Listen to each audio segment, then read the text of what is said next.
안녕하세요, 가치함입니다. 11월 9일 목요일 국내 시장이 마감되었습니다. 자, 오늘 코스피는 소폭의 상승으로 마감이 되었어요. 0.2% 상승이 나왔었고, 반대로 코스닥 같은 경우에는 오늘도 1% 급락이 나오면서 여전히 좋지 않은 흐름이 이어지고 있습니다. 아마도 예상되는 종목들이 있겠죠. 그리고 시가총액 상위 종목들을 보면, 자, 코스피 내에서는 오늘도 여전히 2차전지 관련주들, 이쪽의 흐름이 상당히 좋지 않았어요.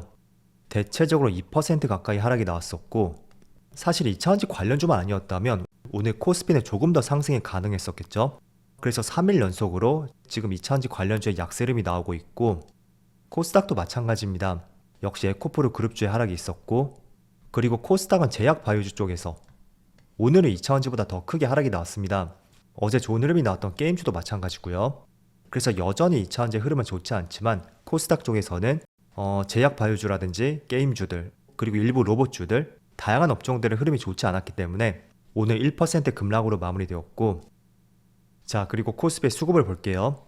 오늘 다시 한번 외국인의 많은 순매수가 들어왔어요. 어제는 별다른 움직임이 없었지만 다시 이틀 만에 외국인의 3천억 가까운 순매수가 들어왔고, 그리고 코스닥은 어제에 이어서 오늘까지 외국인의 큰 변화는 없었습니다. 반면에 기관 쪽에서는 일정 부분 매도 물량이 나왔었네요.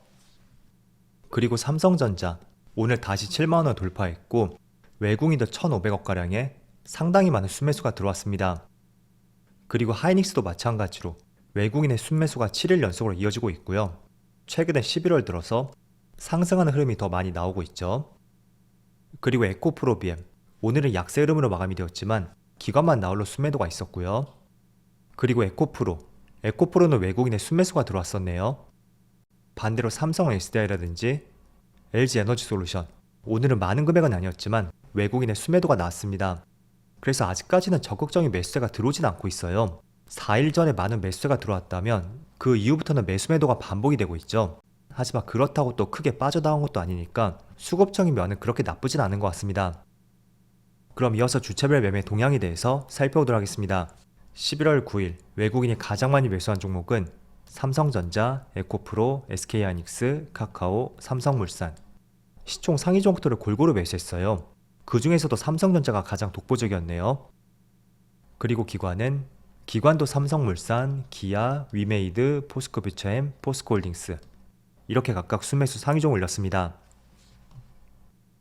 자, 이어서 해외 증시를 보면 전날 미국 증시는 큰 변동은 없었습니다. 나스닥이 전날과 비슷하게 마무리되었고, 그리고 S&P500도 0.1%, 다우지수도 마이너스 0.1%였죠. 그래서 어제는 크게 변동이 없었다고 생각이 되고요. 그래도 조금은 긍정적으로 볼 수 있는 것은 지금 추세 라인에 맞닿은데도 불구하고 과거였다면 바로 이렇게 맞닿자마자 횡보하는 시간도 없이 계속 시장이 밑으로 빠지고 말았습니다. 그런데 최근에는 지금 4일 정도 그 추세 라인 근처에서 횡보하는 모습이 나오고 있어요. 그래서 이런 부분은 조금은 긍정적이라고 생각이 되고, 이제 미국 시장도 이번 주는 3일 정도 남았죠. 그 기간 내에 어떤 극적인 변화가 나올 수 있는지 이런 부분을 계속 한번 체크를 해봐야 될 것 같습니다. 그래서 어제는 큰 변동은 없었지만 바로 꺾이지 않고 버텨주는 모습이 나온 만큼 생각보다 괜찮은 흐름이라고 생각이 되고요. 그리고 반도체 지수도 마찬가지로 비슷한 흐름이 나오고 있어요. 그리고 추가적으로 아시아 증시를 보면 일본 니케이가 다시 한번 1% 급등이 나오고 있고, 대만은 보합이네요. 그리고 중국 증시도 보합이죠. 자, 그런데 국내 시장을 보면 조금은 글로벌 시장과 다른 흐름이 나오고 있어요. 어제도 한 차례 급락이 나왔었고, 지금 코스닥이 1% 급락이 다시 한번 나오고 있습니다. 일단은 2차전지 관련 이슈가 가장 크다고 생각이 되는데, 이번 주 초에 공매도 금지 이슈가 나왔고, 그게 국내 시장의 수급이 꼬이고 있는 결정적인 이유가 되는 것 같습니다. 그래서 아무래도 그런 여파가 조금 더 이어질 가능성이 있겠고, 오늘도 다시 한번 2차전지 관련주에 급락이 나오고 있어요. 자, 일단 에코프로비엠 일단 단기 이평선을 깨졌죠. 5일선이 깨지고 말았어요. 그래서 지금은 11선 위에서 움직임이 계속 이어지고 있고, 에코프로도 마찬가지입니다. 5일선은 깨졌지만 11선 위에서 횡보하는 흐름이 나오고 있고, 또 LG에너지솔루션이라든지 LNF 모두 단기 이평선 5일선이 깨지고 말았습니다. 그래서 생각보다 공매도 금지 여파가 조금은 탄력을 받지 못하고 있는 것 같아요.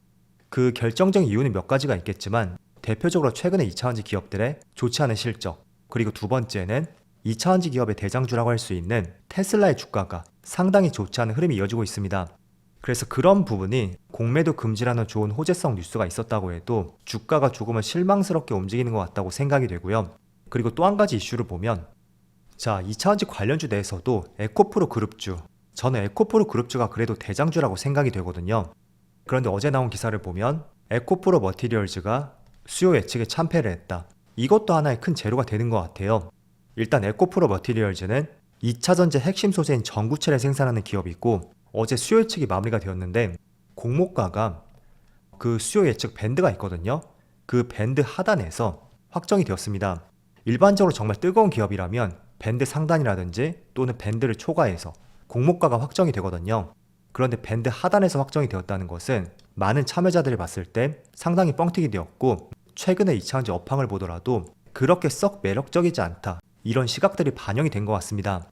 자, 그렇다 보니까 에코프로라든지 에코프로 BM 주가의 반등을 저해할 수 있는 이유가 하나 더 생겼다고 볼 수 있고, 그런 부분이 오늘 3일 연속으로 주가의 하락으로 이어지는 것 같습니다. 그래서 2차전지 관련주는 업황 자체는 좋지 않습니다. 그렇지만 그럼에도 우리가 기대를 해볼 수 있는 것은 공매도 환매수 물량이라는 거죠. 그래서 지금은 5일선이 깨졌지만 아직은 10일선이라든지 21선 이쪽은 터치하지 않았고, 또 상한가가 나왔던 그 전날 종가까지 그 종가를 훼손한 것이 아닌 만큼 다시 한번 외국인들의 공매도 환매수 물량이 들어올 수 있는 가능성도 없다고는 볼 수 없습니다. 자, 그래서 최근에 공매도 추이를 보시면 에코프로비엠이 확실히 11월 6일부터 해서 공매도 거래대금이 급격하게 줄어든 것을 볼 수가 있을 거예요. 과거에는 500억, 400억, 700억 이렇게 발생이 되었다면 지금은 100억, 어제는 45억이었죠. 자, 일단은 이걸 한 가지 말씀드려 볼게요. 공매도가 금지됐다고 해서 완전히 공매도 거래대금이 0이 되는 것은 아니에요. 공매도가 금지된다고 해도 시장의 유동성을 불어넣기 위해서 시장 조성자라는 것이 있고, 거기에 해당되는 곳은 일정 부분 공매도를 자유롭게 할 수가 있습니다. 그래서 지난번 코로나 때도 공매도가 금지되었잖아요. 그렇지만 시장 조성자는 여전히 공매도가 가능했고, 지금도 그런 관점이라고 보시면 될 것 같습니다. 그래서 이게 조금은 말이 많더라고요. 저도 그렇게 좋게는 보고 있지 않지만 어쨌든 평소보다 많은 거래 대금이 줄었다는 것이 팩트라고 볼 수 있고, 그동안은 매매 비중에 있어서 20%, 적게는 10%대 그 정도로 유지를 했었잖아요. 그런데 최근에는 1%대를 유지를 하는 만큼 크게 신경 쓸 수 있는 그런 규모는 아닌 것 같습니다. 하지만 그럼에도 불구하고 3일 연속의 하락이 나온다는 것은 확실히 2차전지에 대해서는 업황이 좋지 않다, 그게 결정적인 이유가 되는 것 같고, 그렇지만 여전히 상한가를 갔던 11월 6일 그 이전의 종가는 훼손하지 않고 있으니까 이번 주 말일에 의미 있는 변화가 나올 수 있는지 그런 부분도 계속 한번 관찰해 봐야 될 것 같습니다. 자, 그래서 최근에 공매도 거래 금지가 되었고, 또 2차전지 관련주 때문에 국내 증시의 수급이 조금은 꼬였다고 생각이 되고요.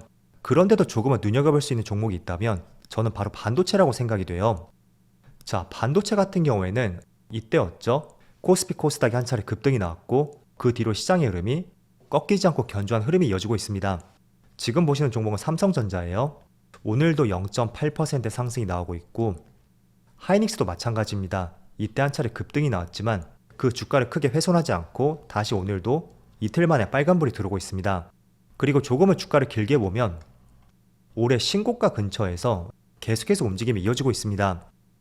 자, 그리고 한미반도체도 보시면 11월 들어서 계속 상승 흐름이 이어지고 있고, 또 신고가 근처에서 5일선 위에서 주가가 버티는 모습이 나오고 있고, 그리고 주성 엔지니어링 마찬가지로 최근에 신고가를 경신했고, 또 5일선 위에서 주가가 버티는 모습이 나오고 있어요. 그리고 또 한 종목이 있죠. 바로 하나마이크론 마찬가지로 최근에 신고가를 경신했고 5일선 위에서 견조한 흐름이 이어지고 있습니다. 자, 그래서 공통점을 한번 보세요.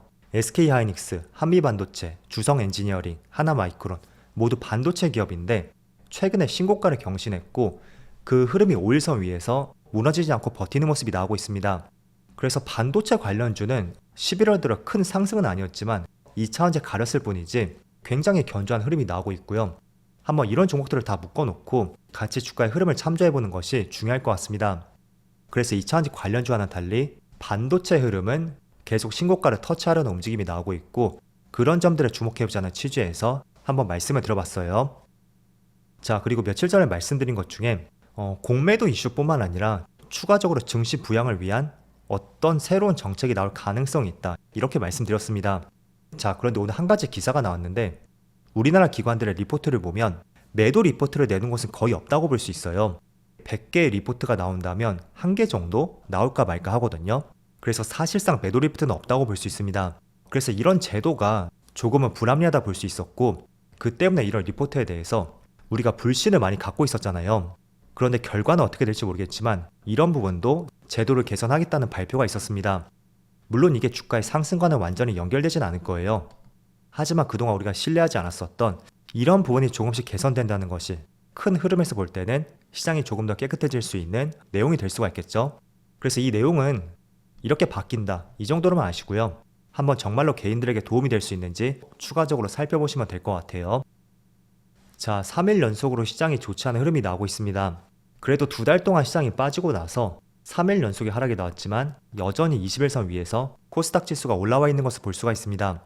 그래서 최근에 좋지 않은 흐름이 나왔지만 저는 추세는 돌려 세웠다고 생각이 되고, 이런 추세가 깨지지 않는다면 조만간 다시 한번 반등이 나올 수도 있지 않나, 이렇게 판단이 되고 있어요. 그래서 이번 주도 하루가 남았으니까 내일은 어떻게 될지 모르겠지만 조만간에 다시 시장이 돌려 세울 수 있는 터닝포인트 시점이 될 수 있기를 같이 한번 기대해보자고 말씀을 드릴게요. 그럼 오늘도 정말 수고 많으셨고요. 저는 내일 영상에서 다시 찾아뵙도록 하겠습니다. 감사합니다.